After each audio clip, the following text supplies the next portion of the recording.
Babylonu z kamene a zlata. Králův palác stoupá k nebi vysoko.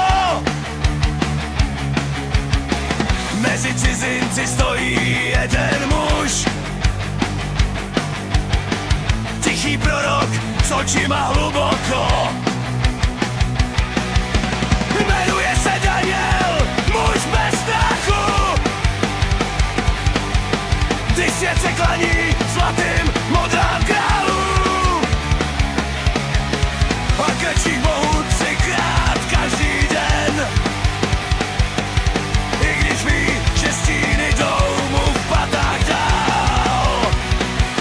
Vedně mezi lid, noc dýchá strach, že se vrzí jak bouře v horách. Ale víra je meč, co dnes nezabíjí, anděl stojí mezi zuby lův. Daniel, muž z prachu a krve, Daniel, víra silnější než král. Když svět se třese v hříchu a zlatou, pravda stále stojí dál.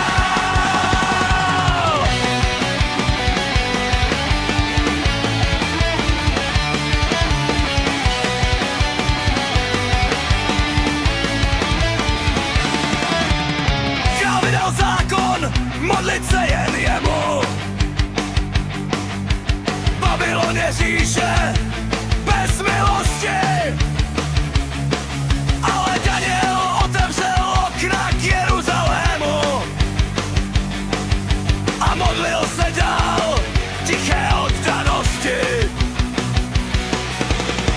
Stráže přišly jako noční vítr,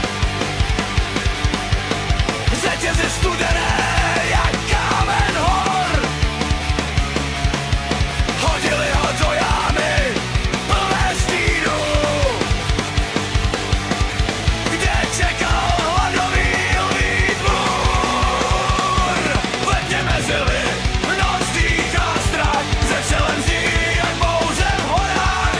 Ale víra je meč, co nic nezaví, anděl stojí mezi zuby lův. Daniel, muž z prachu a krve, Daniel, víra silnější než král. Když svět se třese v hříchu a zlatu, pravda stále stojí dál.